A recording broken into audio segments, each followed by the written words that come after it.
Hey, and welcome back to this episode of This Naked Voice.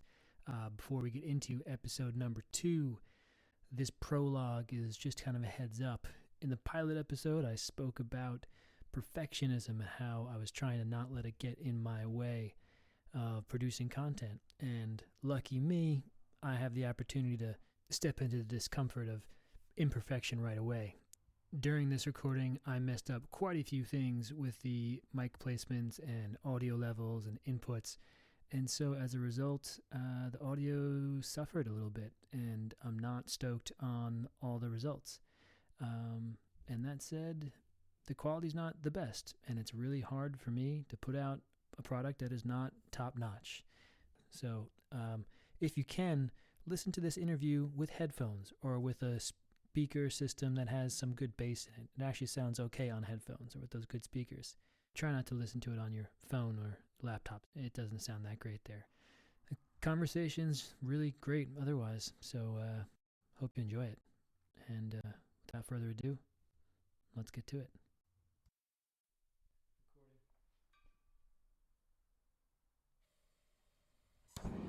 Ooh, hear that? It's fire. You're hearing the sound of Metal Forge in Harlan Whitman's shop, OOAK Forge in Portland, Oregon. OOAK Forge stands for One of a Kind Forge, where Harlan makes knives and slings. Oh, hold on. Just a minute. Yeah, hold on. Okay. Harlan Whitman is the founder of One of a Kind Forge, where he makes knives, slingshots, pizza slayers, and products of almost any kind you can dream up. He's been a self-employed artist for the last 15 years, and his work includes sculpture, furniture, jewelry, bicycles, instruments, puppetry, animatronics. He's helped create pieces for the Olympics, various performing artists on stage, and Super Bowl halftime shows. Jesus, I need to not pick such intense music for the introduction of my guests anymore. I feel like I'm in a freaking sprint. Welcome to This Naked Voice. My name's Joey, and I'm your host. I've known Harlan for about 4 years now, and his resume is quite long, and he's incredibly accomplished as an artist, a maker, and a creator. I sat down with Harlan to talk about what experiences have formed the way he approaches his art and his life as an artist. And I just had one of those moments that maybe many artists do, where it's just like, what am I doing? Is this worth anything? He shares about the differences between creating art for art's sake and creating art to make a living. I'm trying to force myself to just create things for myself, put it out there, and buy it or don't. And it's a risk. And it's definitely a point in which I feel vulnerable, because I'm taking my money, my time, I'm grinding the metal, bleeding, sweating over this thing that maybe nobody will like. He also speaks to what qualities young artists might want to focus on when looking forward in their careers in the current landscape of social media marketing and constant judgment from the haters and the trolls. In a lot of ways, we're all going through the same things. And the more I put myself out there, the more respect I get from people, the more personal messages I get on my Instagram saying, oh, I really appreciate that. I really appreciate that you did that. And the more that happens, the more safe I feel putting myself out there. So you just got to take that leap and do it. And then all of a sudden you realize there's a world of support out there. Harlan Whitman's up next on This Naked Voice.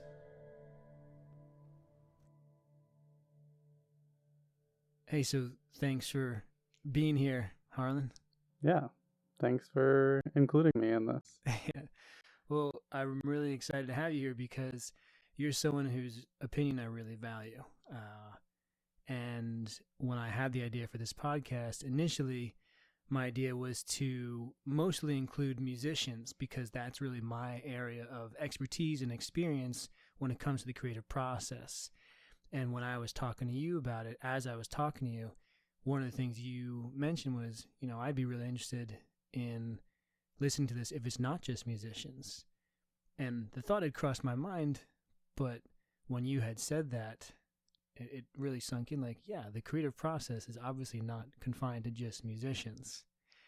And thinking back about who you are and your experience up to this point, man, that's a whole nother arena that I am totally unfamiliar with. And so one thing I want to start with is just a little bit about who you are, what you do now, who you've worked for, what's your areas of expertise, why do people call you, right? There's a lot of questions I could ask, but how best to introduce people to who you are?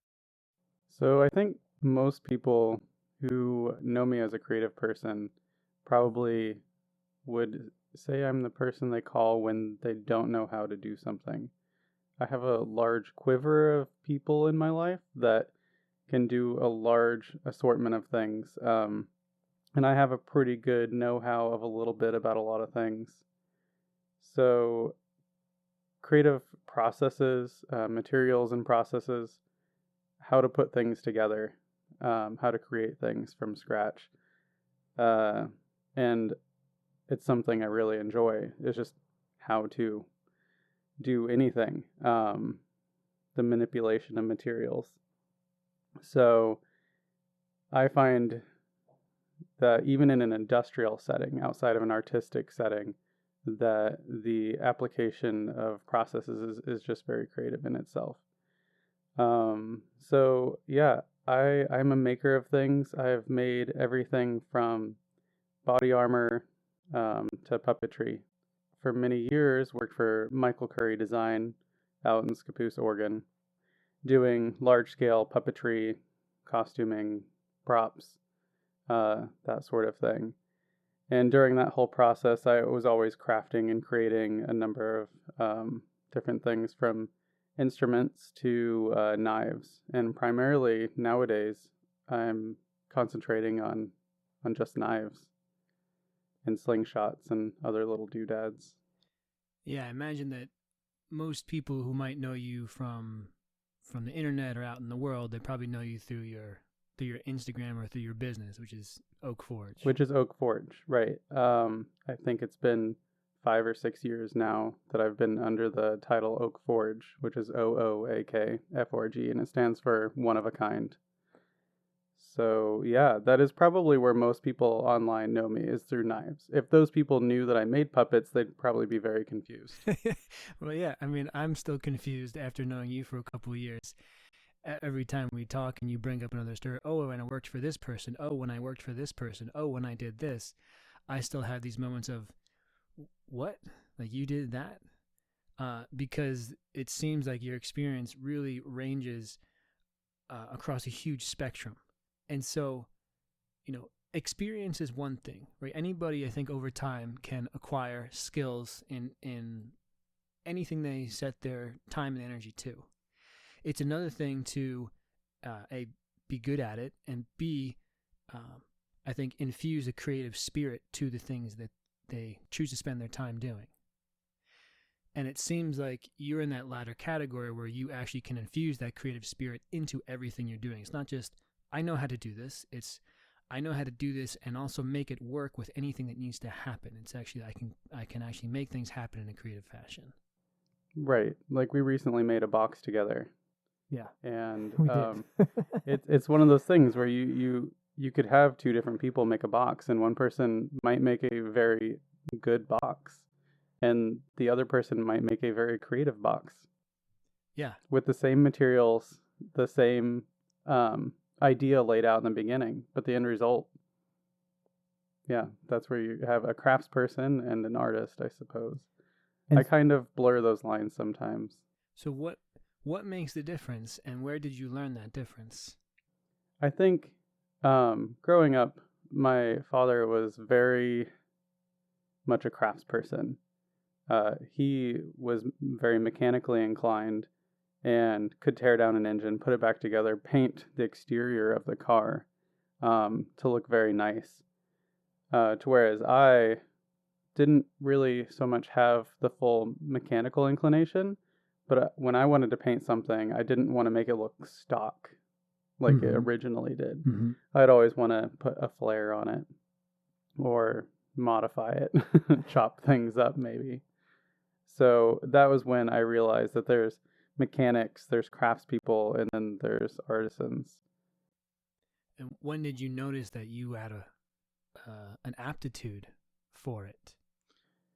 I think that people told me at a young age before I even understood what the real difference was. I think I was told that I was an artist from a very young age. Would you share some of how you grew up, some of your history there, and kind of how it influenced where you're at now? Yeah, I grew up in Missouri, if that sets a picture for a lot of people, probably. Yeah. Somewhat in the country. My dad owned a commercial cave, which is pretty outlandish. And then my mother, after separating, started an excavation company and was running heavy equipment. They both definitely had their problems. It was a extremely rough upbringing, but at the same time they were always very supportive of me being an artist. I never heard the words be something other than an artist if you want to make money. I think both of them saw that there's definitely a way to make money from anything, and if you're good at something, then you might be successful at it, so you might as well follow that. So I felt very fortunate having that support of be an artist, be a successful artist. So that to me is actually somewhat unusual, to have parents who aren't squashing dreams right away. Like, cool, you can be an artist, but have a backup plan. Yeah. They, as both of, like I was saying, both of them were entrepreneurs. So yeah, typically those types of people, I had artist friends growing up that their parents thought it was crazy to try to be a musician or a painter or anything that revolved around the word artist. So was there any point in your life where you took on a belief that it's not possible to make a living as an artist? I definitely have had ups and downs as an artist. I've definitely lived the starving artist life. I've been kicked out of my apartment, but was still able to afford my studio, and therefore ended up living in my studio for up to a year at a time. And I wish that was more accessible for people to have living work situations, because I was actually able to be just a living artist painter. I was making a living off of my paintings for a short while. And there was actually a time then that I felt guilty for doing so, because I could take the paintings that I was selling for money, and I could take that same painting and just go set it out on the street somewhere in downtown Fort Lauderdale and watch it sit there for days. It said free art, take me, and they wouldn't take it. I could take the same painting and put it in a gallery and sell it for thousands of dollars. Oh man. And I just had one of those moments that maybe many artists do, where it's just what am I doing? Is this worth anything? That's a really strange topic to bring forward now, because that's a whole nother topic on just art, right? And that reminds me of who was the violinist? Maybe was it Joshua Bell?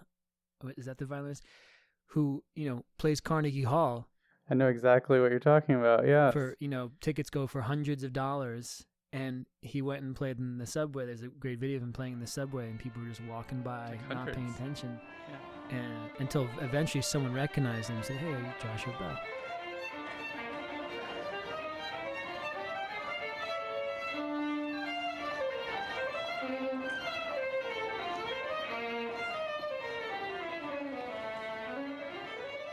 But people wouldn't pay attention to this world-class violinist playing in the subway. Whether he was a world-class artist or not, he was incredible.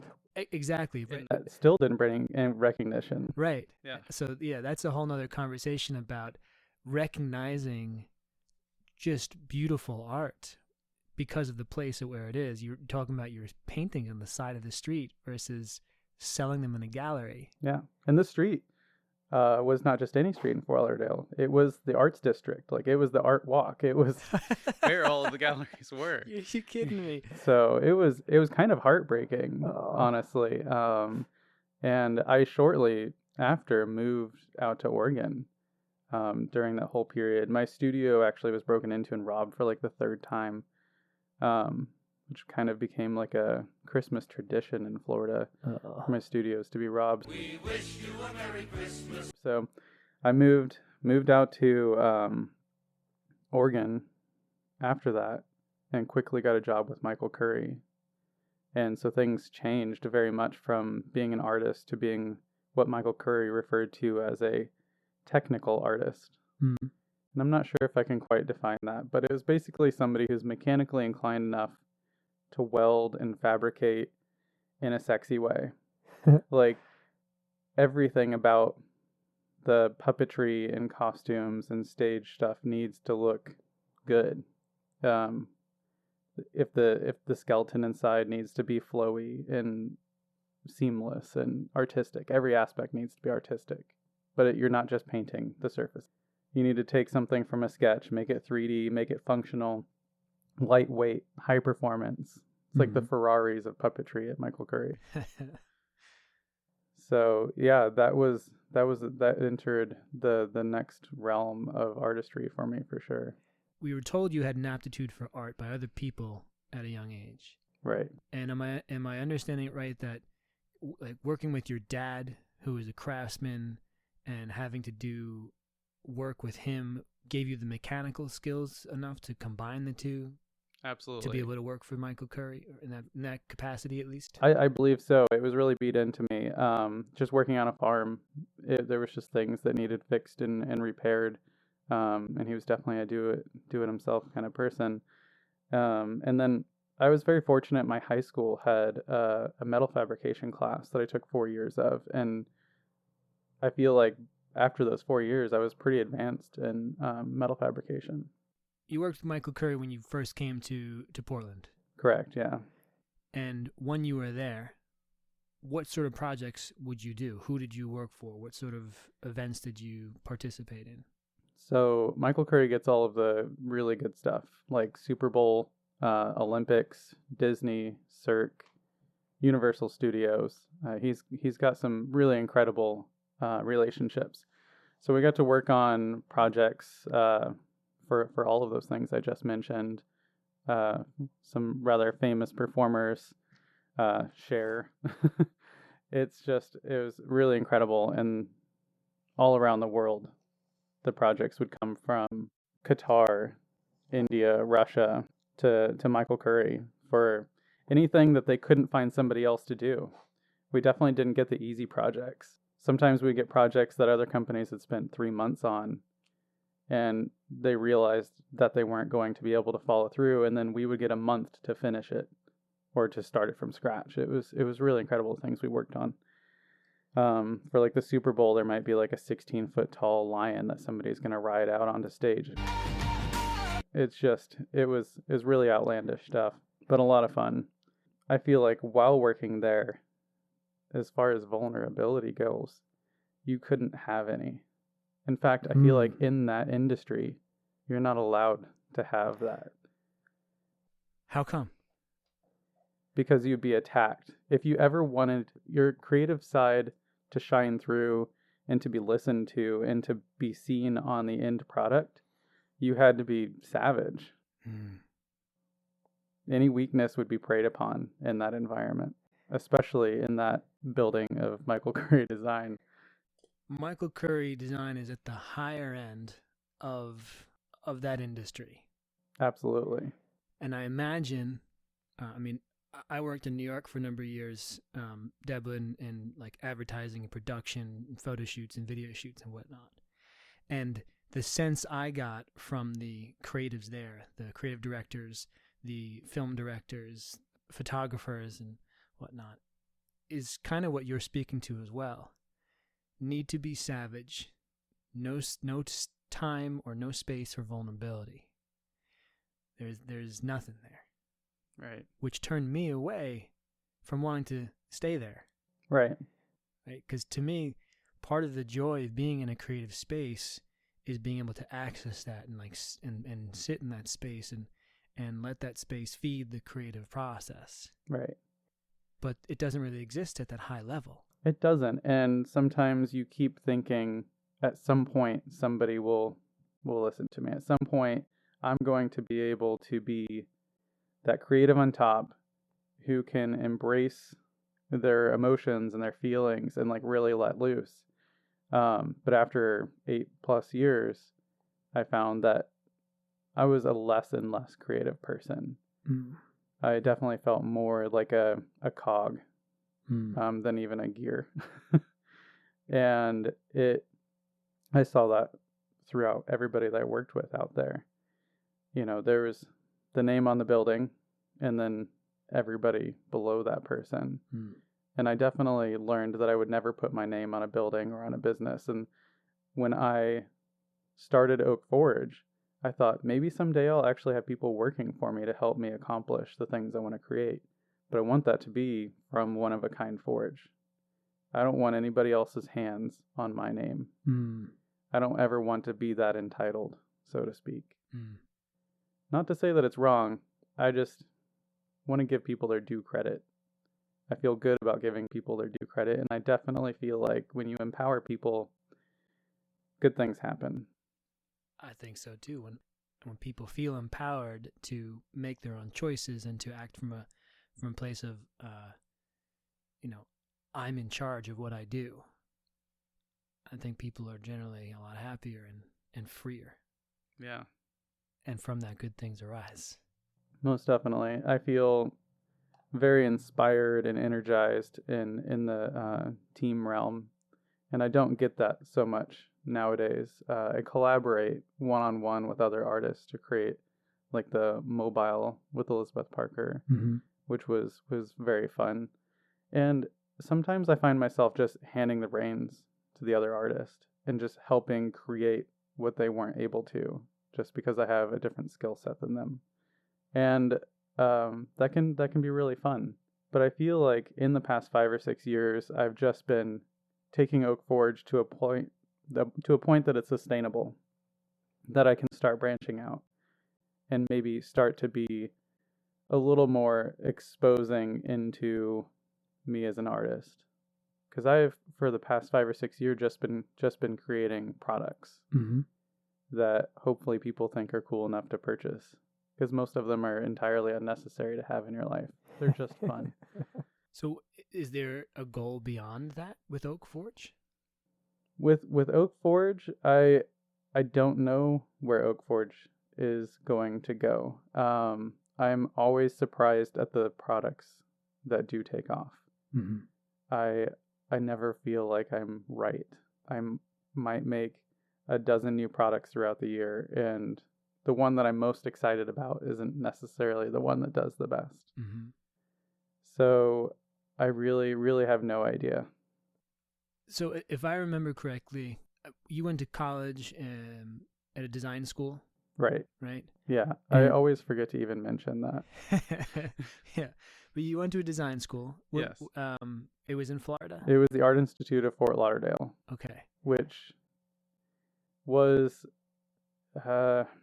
disappointing. It was eye-opening. It was just a huge waste of money in the end for me.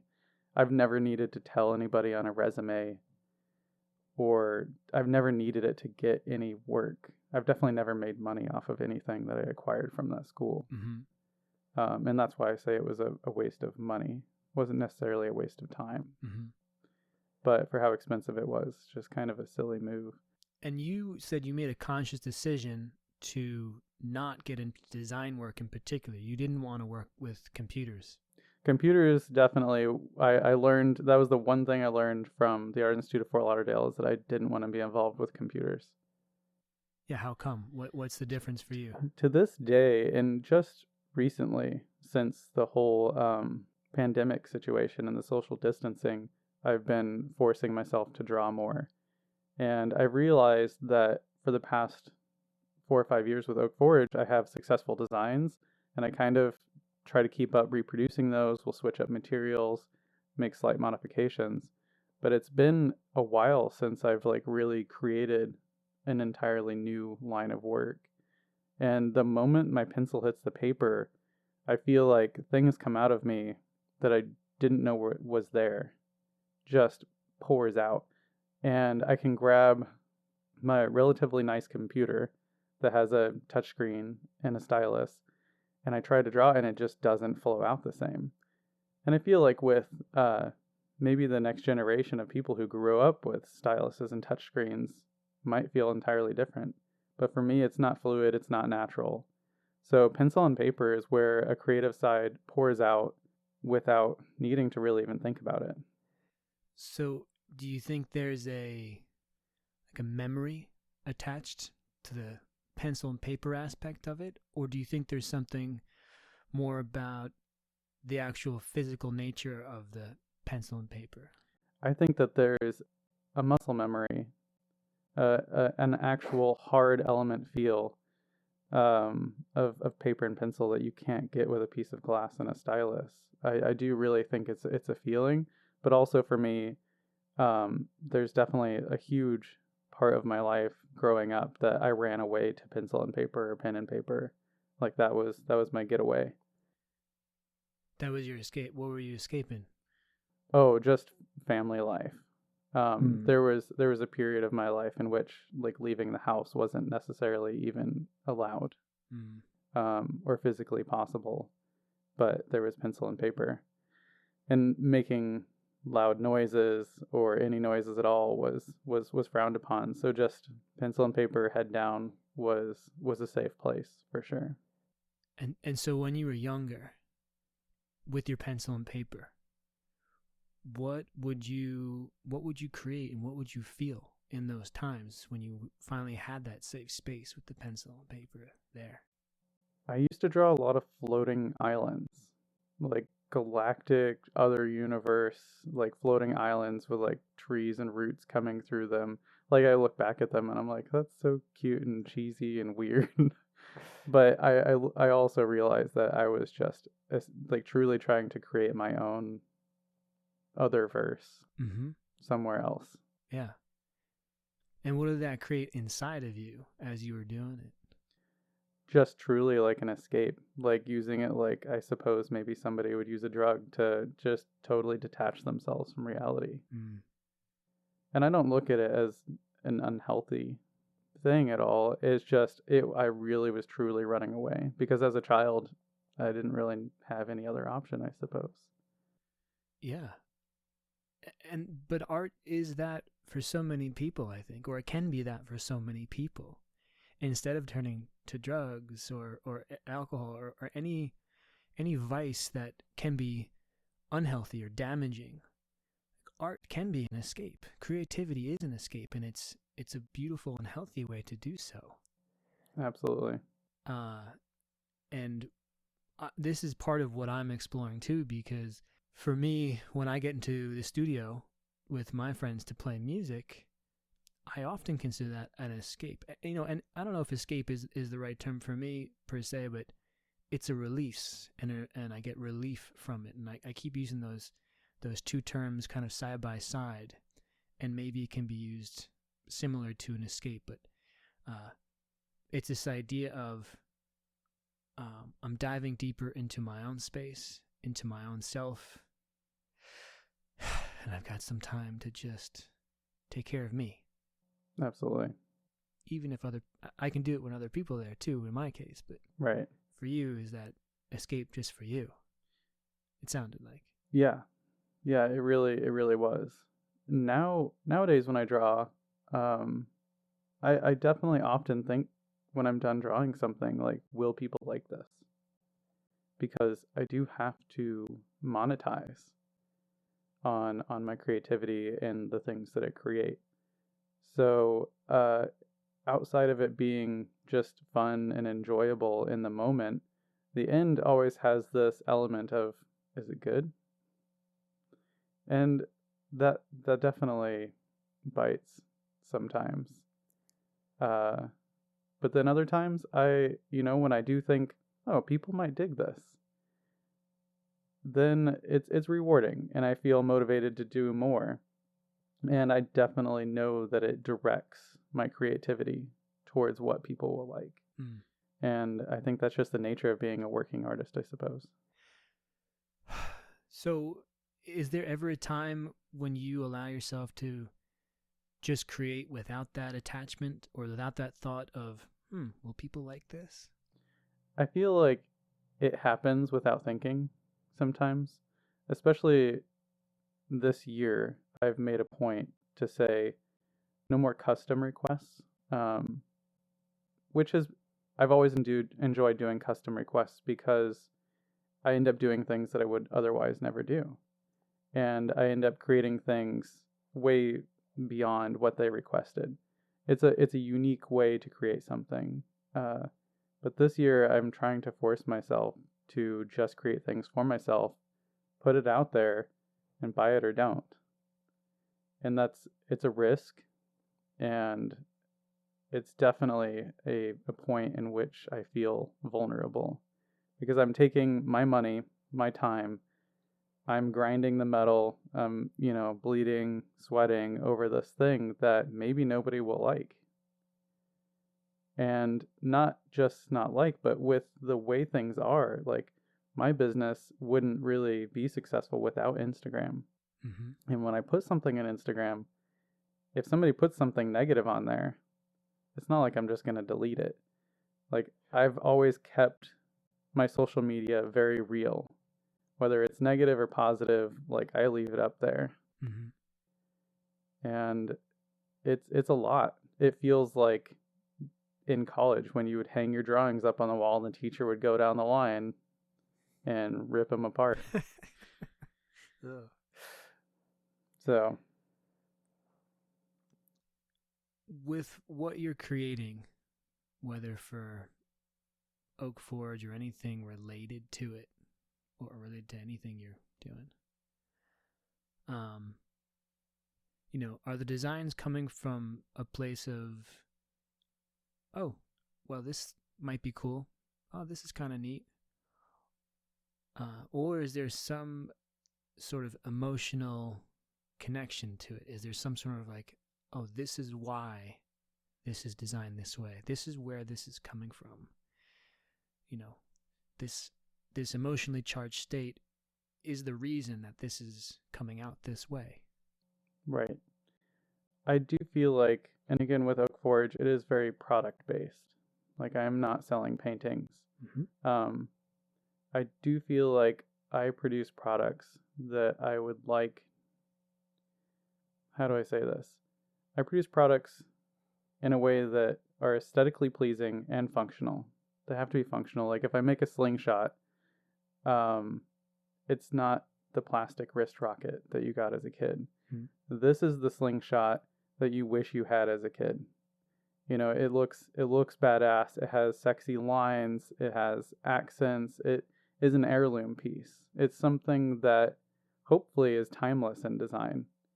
I definitely don't like the idea of products being so functional that they're boring and that might need to be replaced by something that's a more exciting product in the future. In a way, that sustainable product needs to just be made so well and be so interesting and nice and well designed that it is just passed down. So that's a big motivator in my creative realm. You occupy a unique space here because you're making your living as an artist. And so there is a pull towards having to appease an audience with what you are creating.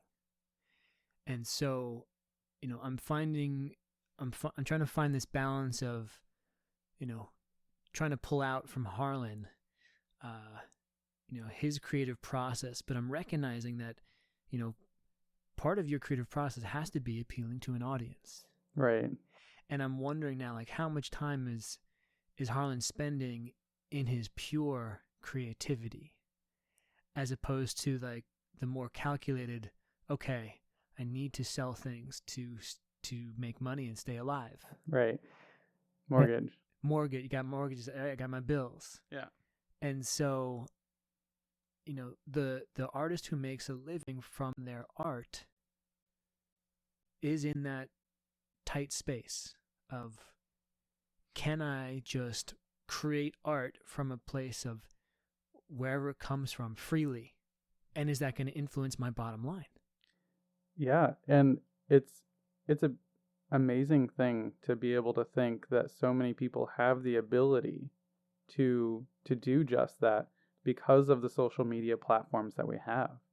The accessibility to artists and their personal lives, to be able to support them as a person and as an artist at the same time, is really incredible. And I feel more and more open to getting out there as just an artist and being more pure as an artist, because I feel like if you're true to yourself and your process and to your followers on social media, that you'll find support somewhere, somehow.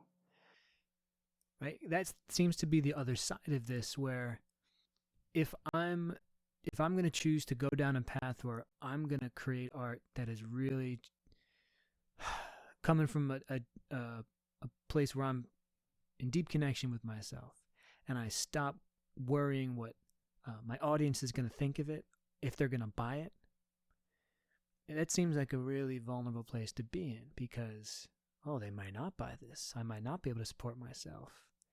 And if I can stay in that place long enough, I might find a following. Yeah. Yeah, you'll keep some and you'll find new ones. And I feel like being somewhat established at this point, I feel more and more confident to start releasing things that are truly what I want to create. The other thing that I've been finding is that 30 days is a short period of time to create a number of the things that I would like to create. And saying that, paying rent, paying bills, paying whatever it is you have to do every 30 days is a real downer on being able to create things that might take 3 months of my life to create, and getting loans for a sole proprietor artist to sustain yourself for that period while you transition into creating these things that take so much time is really difficult. Yeah, you've got those practical measures to keep in mind this whole way. And it seems that if it works out, the payoff for being able to be an artist, to be creating art that is purely in alignment with who I am and what I want to do, and having a receptive audience, that seems like the ultimate payoff for an artist. Yeah. The ultimate dream. 100%. Yeah. Yeah. And I feel like where I want to go with OOAK Forge is being a sculptor. Everything I do is 3D at this point. They're accessible products. I keep a particular price point. I want them to be accessible to just about anybody. Where still I hear that my products are too expensive, and then in the same day I might hear from other people that I should raise my prices. So to me, I feel like that means my prices are in a good point. Where I'd really like to be as an artist is creating larger scale sculptures that are non-essential, that are truly unnecessary to have in your life outside of them just being art, not a product essentially. And that's where I would really like to transition to. So how big are we talking? Well, in the past, so like straight out of high school, I was working for a company called Dimensional Designs, and they did railing, ornamental railing. And I just got the job as like a summer job, just being a welder. And right off the bat, they realized that I was an artist and that I could make creative things and that they could make money off of those things. And so with scrap metal and spare time, I would create like 8-foot tall, 12-foot long steel like wall inserts that had clocks on them and other ornamental things. And so even at that scale, it was really exciting. So yeah, to create an 8-foot clock with a pendulum, like that's pretty large to me. Yeah, that's pretty large. So I mean, so they're not useless though. They're they're somewhat functional in the sense that, I could put this in my yard and have people come and be like, dude, that is a cool piece. Like, if it can fit in the aesthetic in my yard, it's not just like, what is that weird thing there that looks like a paperclip. Right. Right. It's not just like a piece of metal that's curved and sitting there. There's actually could be it fits into, at least the piece you described can fit into the design work of a home. It's like if you drive into a city and there's a roundabout and there isn't art in the middle of the roundabout, you're like, what is that roundabout doing? Like, roundabout really needs to get it together. Where is its art? So yeah, I would love to create a sculpture that goes in a roundabout. Like, to me, that is a necessary thing that needs to exist. What else are you going to look at and concentrate on when you're going through the roundabout? Oh man. So in that situation, if you're going to create art for a roundabout, where do your ideas come from? If somebody told me the city wants to hire you to design a sculpture for a roundabout, I immediately would sit down with a piece of paper and I would draw a circle and then I would start filling that circle. I would most definitely sit at that roundabout, look at the environment, think about what maybe could grow on it. Is there room for a water feature? Is that reasonable? Whatever the environment inspires is just going to come out on the paper. I don't necessarily look at any one thing in particular. I just absorb as much as I can without thinking too hard about it, and then I just start doodling. So what I'm hearing is there's a visitation for you in this situation. You'd go there, you'd see what's around, what might grow. There's also you said I'd sit down, I'd draw the circle. When something clicks, do you have a moment where you're like, oh, this is what should go? So many times it's one of the first 1 to 3 things that I draw is the thing that clicks. And I don't feel like that's the case for a lot of people maybe, but I could force myself, and I do sometimes. I recently was commissioned to make a big pizza sword, and I forced myself to draw, a couple dozen pizza swords. And when I looked back at it, it was the second one that I drew. So I wonder if you'll engage with me here. So, because this is, I think, really important. This idea of not forcing creativity, not forcing ideas. I don't believe that works for me either. And I know in my own experience, when I try to write songs, if I'm trying so hard to write a song because I know I'm feeling something, and I'm like, what is it I want to say? What is it I'm trying to sing this line? What do I want to say? What are the chords? Come on, what is it? It never happens.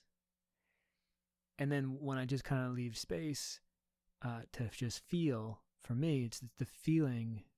Something drops in, and I just say something. I sing a line. I just let something happen in the guitar or piano, whatever I'm at, and that little line becomes the basis for everything moving forward. I may only get a quarter of a song, but that is the basis for everything moving forward. Interesting. So, you saying it's always the first or second or third thing that comes, it's in that initial onset of the idea. So, something I'm trying to explore, it's maybe a bit metaphysical, which is why it excites me.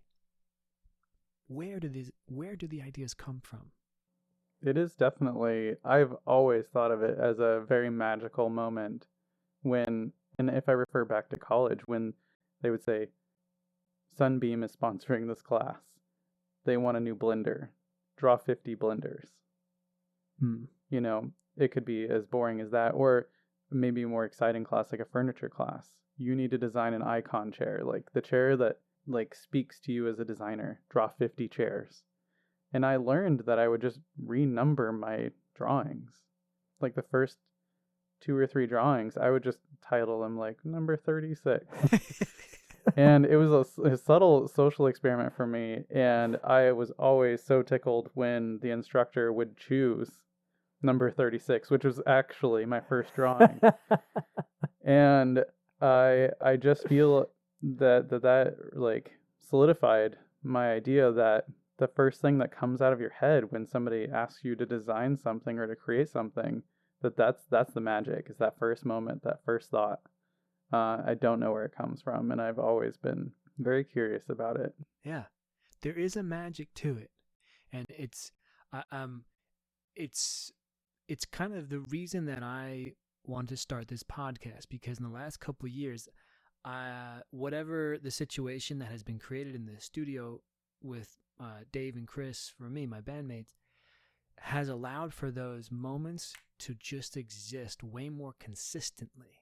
It's like, oh, letting those moments in, and oh my gosh, look at how much I've created.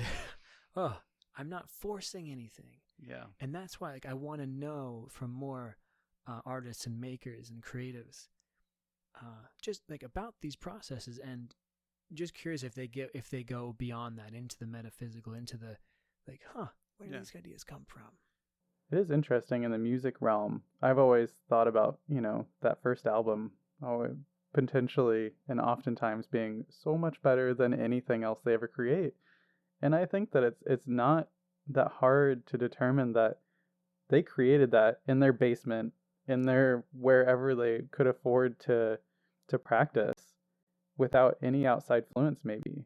And then of course, if they're successful, all of a sudden you can't help but to think about, will people like this after getting back into the studio? Yeah. For some people more than others, I'm sure, but it's going to be there. It is. Have there been any major formative moments that have influenced your approach, your creative process? Either formative moments or people, in how they taught you or influenced you how to do this, why to do it this way. And not really from the mechanical perspective, but from the creative perspective. I think that my parents definitely, even if we were rearranging a room, would like draw it out on paper and like make little cutouts and like move them around. And then anytime we had to build something, we would like lay it out on paper. And even though, well, like for one instance, like I said, my dad owned a cave and people kept breaking in because it was a wood entrance. We had to create a steel entrance for that cave.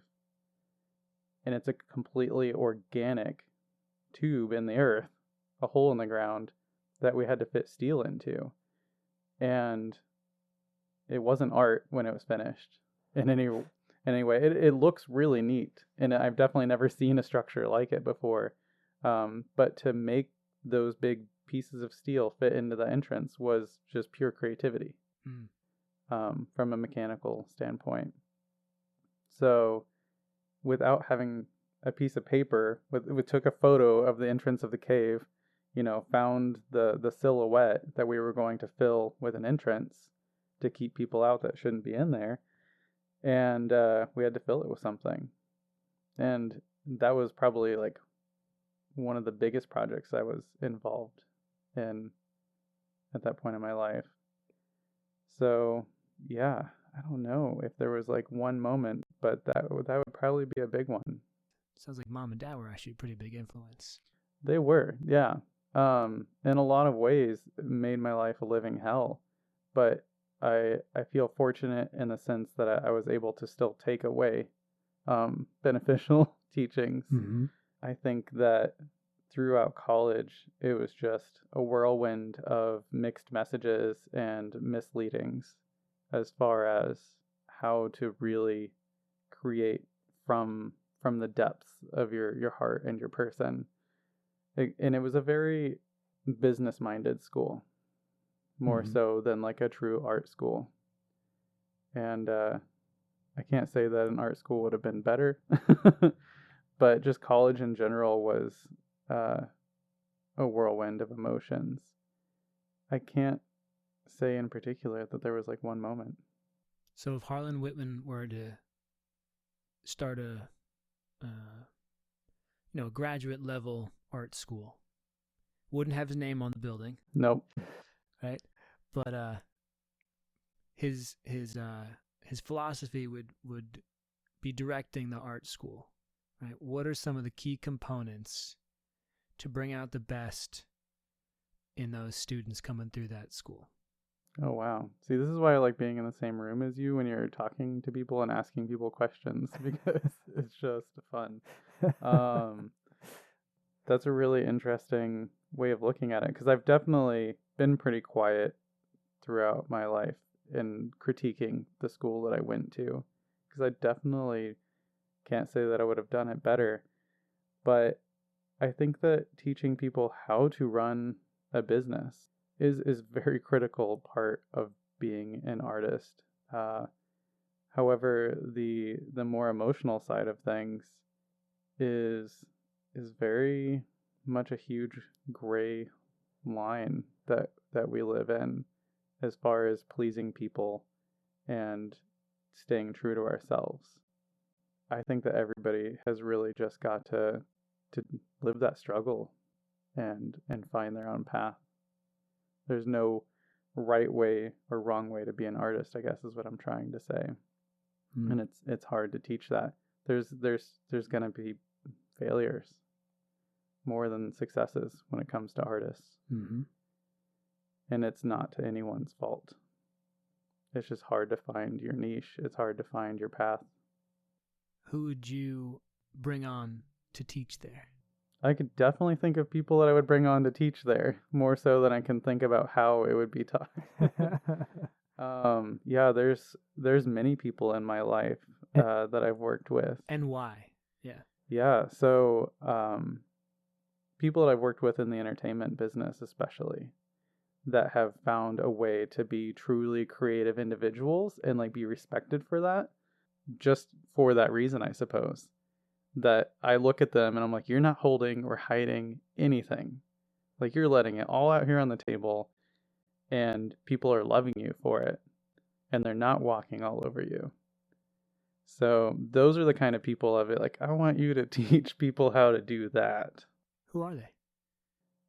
So Nicole, actually, who put on your list of hopeful people to interview, because I would like for you to pry into her way of looking at creativity. After the show, I looked up Harlan's friend Nicole, and I don't know how to say her last name, Loizides. She's the creative director and choreographer and producer at Moving On, which is a dance company in New York. And Harlan also mentioned a colleague and friend of his he used to work with who's a costume designer and a production designer who now is a professor of production design and entertainment at Savannah College of Art and Design. Her name is Sydney, and again, I don't know how to say her last name. Basenas, I think. I'll hand it back to Harlan now. Sydney is a creative, seamstress, know-how of many materials and processes throughout the entertainment world. She's been a manager of props and puppetry and costumes at many different parks, like Universal Studios, and is now teaching at the Savannah School of Art and Design. What is it called? So Sydney is doing just that now, actually, and teaching, which I think is a very good role for her. She has a lot of experience working with a lot of different types of artists. Those are a few people that you've named, and what I'm hearing from you is that the quality in these people is that they're able to be entirely themselves, kind of without regard to what other people may think about how they're showing up. Right. And just saying, here's who I am and here's what I do. Right. And that fearless quality in an artist, I also think is worthy of respect and admiration. Yeah, it's a rare trait. It can't be an easy thing to uphold either. No. How much of that quality do you embody? And what gets in the way of you embodying it more? Okay, so as far as being a fearless creator, I don't know where I really fall in that realm of things, which maybe means pretty high, because I definitely don't hold back too often. I will butt heads. I've definitely been in discussions that turned into arguments that turned into screaming matches, which I feel like is just a thing that in the entertainment world is bound to happen at some point. You don't strike me as a screamer. No, but when somebody tells you that white isn't white and you are convinced it's white, it's white. The can that you painted the thing with says white. It's just, and you haven't slept but more than 3 hours a day for weeks in a row. I think everybody has their point in which they break. And then you walk away from this discussion and you're like, I was just screaming about white, the color white. Blue Steel, Ferrari, Latigra, they're the same face! Doesn't anyone notice this? I feel like I'm taking crazy pills! And it's just, it's amazing how people will get so worked up and so defensive over things, because that color white that you chose was chose from a place of creativity, and that creativity is sometimes a piece of you, and you're defending a piece of yourself. Yeah. It's a fight. Like it can be a real battle sometimes to be that fearless creator and hold your ground. There's definitely an attachment from artists to their art. I know that attachment really well myself. One concept I was exploring, I know I have a certain repulsion to certain musicians and other artists in the world who seem to have this neediness around their art, whether it's a song or a piece, and it's like, look what I did, look what I did, look what I did, look what I did. And I have had that too. And there's the reason for it is a lot of emotional energy can be put into the art, as you're saying, like, no, like this is a piece of me. Mm-hmm. And so at what point, or at some point for me, and I think it's an important point, something needs to shift for me to view an artist as like a mature artist. And that point is when an artist can be involved in the process of creating art and get the emotional release or actual process the emotions that they need to do through their art, right? So it's like, if I'm writing a song, I'm writing the song not so that someone will consume it and say great job, but just so that I can work through whatever I'm going through. Mm-hmm. Maybe same with a painter, right? They're painting so they can actually process their emotions and then work through whatever they're working through. And then when the piece is done, or even when it's like half finished, but if they've moved through it, then they can finish the piece at a different time. I can finish the song at a different time, put the song out into the world, put the painting out into the world, and be totally unattached to the outcome of how anybody receives it. Right. And I really think that it's a totally different level of engagement with art. Hard to do when money is involved and I need to be producing consistently. Though I love not having to be so needy and so attached to people saying, oh, really great job, or oh man, such a sad song, really, I hear your pain. I don't need to hear it anymore because I've already worked through it. I don't care how you react to it. Yeah. I'm good. That piece of me has been worked through. This song is no longer a piece of me. And that's just the concept I'm working with. And I don't know if it's true. It's just what I'm feeling now. I get that. And again, being a product-oriented artist, being an artist that creates products to sell for income, I oftentimes kind of feel like I'm hiding behind truly just creating a piece of art. Because if it is a product, like I said, if I make a big sculpture and it's a clock, oh, it's a clock. It's still usable. If I were to create a sculpture that is not a product in any way, shape, or form, it is just a sculpture to look how I wanted it to look. That's its only purpose, is just to be an expression. That is when I would really be putting myself out there. When I create a knife, I consider it a sculpture, but it's still a working product. It's going to be razor sharp, it's going to cut things, and it's going to look nice doing it. But if that knife was not a knife, it had no edge, would somebody buy it? And I think that's a real risk. Mm. And any painter, any sculptor, musician, like, truly understands that.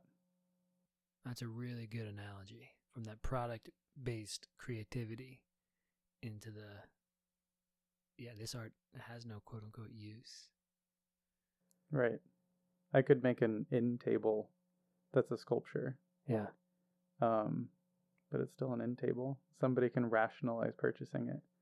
But if it was not usable as a table at all, for it to be of the same value, or maybe more, or maybe less, for somebody to see that and be like, that strikes me so hard that I have to acquire it and have it in my possession. It's a lot. Yeah. And there's something here about, the way in which someone chooses to express themselves. Because, let's go back to your traffic circle example. That almost, that could fit into the category of usable, right? Because, well, the traffic circle's there anyway. Yeah. So it can be used, like, it's usable. It's art. It's like, it's going to be looked at. Yeah. And it's otherwise there's nothing. It represents the city. It shows a stature. Yeah. We can afford something like this. And so, maybe art, that's why art exists, right? It's because otherwise nothing would be there. So, at least there's something pretty to look at, right? Yeah, definitely got to fill the blank canvas. Blank canvas. But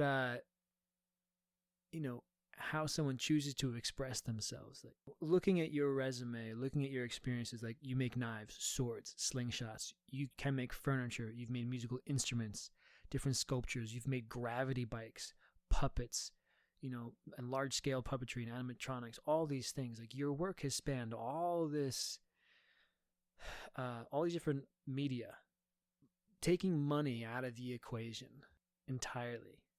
When Harlan really just wants to express himself, when Harlan just wants to release, get some relief, whatever it is, what's the medium in which he will choose to do so with no function at the end of it?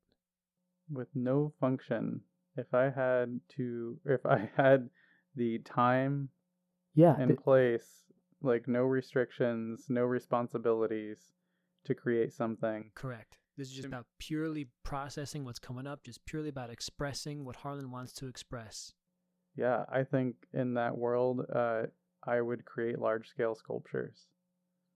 I would be that crazy old dude in the desert with a pile of metal sculptures or something. That's probably what I would do. And in the side of being very functional, I see large scale sculpture being livable spaces. I someday would really like to create livable spaces, homes. I don't know if that'll ever happen, but I definitely have dreamed about that for a very long time.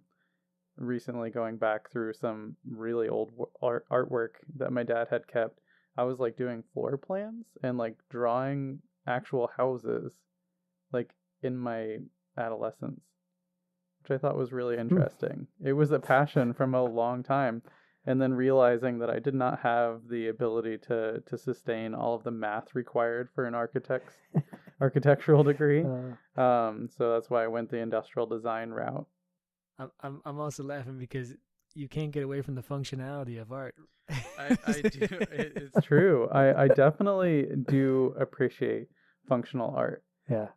You look at some great architects, like, who's it, Frank Lloyd Wright. Mm-hmm. Like, his first few houses, he did the furniture, the faucets, the door handles, like, absolutely everything. What you're saying reminds me of a concept that was introduced to me where, like, functional structures without art, or technology without, how does the phrase go? Something like technology without beauty has much more of a tendency to be abused or to be used towards violent ends. Interesting. We could make every house square and ugly. Yeah. And, the buildings we create, the machines we create, all the things, they could be very much the same, essentially functional, but ugly. Yeah. right? But beauty really makes us not want to abuse what's around us. Mm-hmm. I understand that. Makes me not want to abuse the house I'm in. Hey everybody, this is Joey. I'm editing this podcast in the moment, and I can't for the life of me find the quote I'm referring to anywhere. And I don't think I made it up or conceived of it, but it's possible I did. I just can't find it anywhere. So I'm curious if anyone out there has ever heard of it or might know where it came from. I thought it might be something that Einstein had referenced, or maybe Rudolf Steiner. So yeah, if you have any idea maybe where that quote originated, let me know, because I'm really curious. I'm sure it came from somewhere, but maybe not. Okay, thanks. Now back to me and Harlan. Yeah. I mean, I drive a car that I can abuse. I don't care if it's pretty. If I had a pretty car, I would take better care of it. So yeah, that definitely makes sense. Making something not just functional, but pretty, hopefully is going to demand more respect for that thing. Which is why I love what you're doing, because you're approaching it from the opposite way. You're saying, how can I make art functional, as opposed to how can I make this functional thing artistic? Interesting. I like that. Yeah. I can look at the toys I had as a child and look at the toys that are still being produced today, and I see disposable pieces of plastic. Yeah. And then I look at a lot of toys that adults acquire that are also somewhat disposable junk in the end after they've got their kicks. Yeah, I think that sustainability is making products that people find timeless and that will last. And they would want to keep around. They want to appreciate.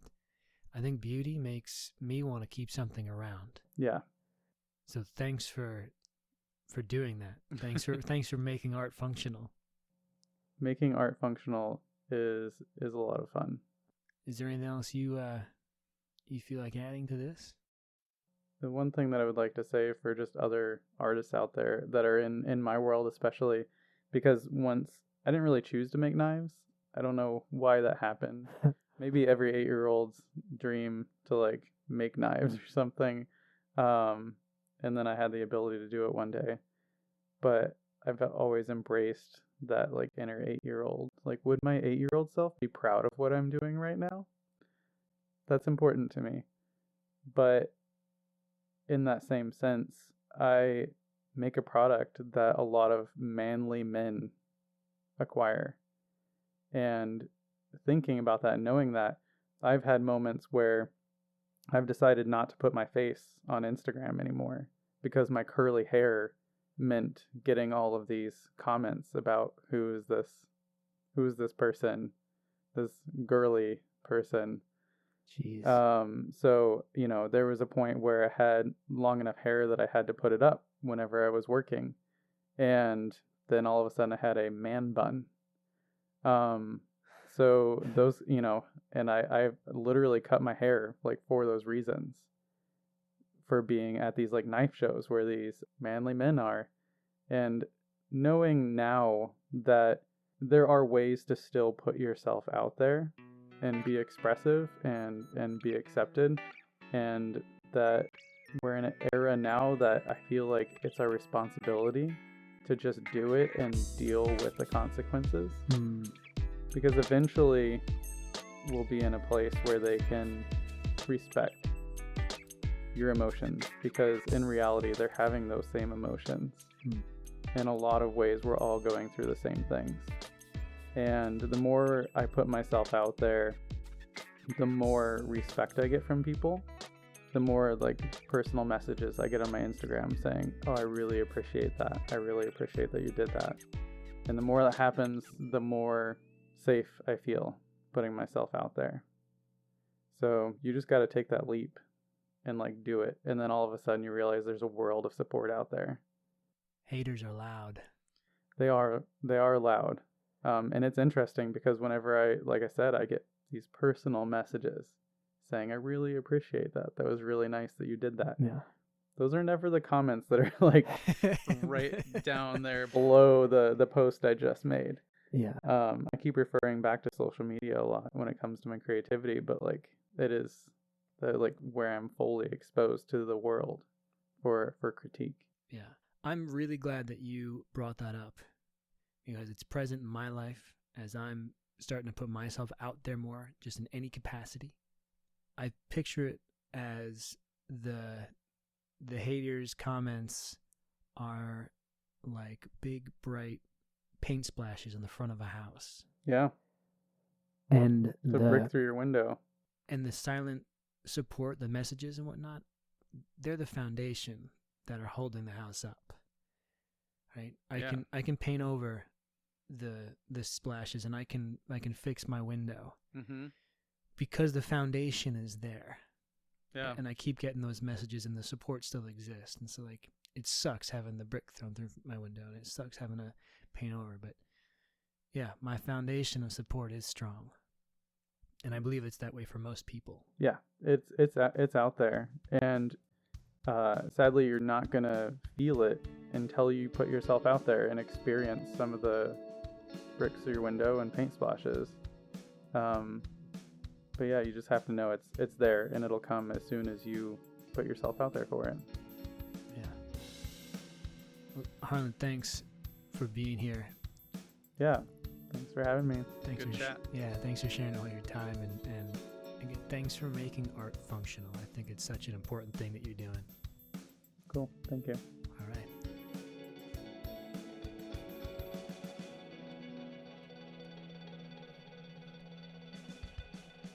Now that you've heard about Harlan and his experience as an artist, go see with your eyes some of what he's created.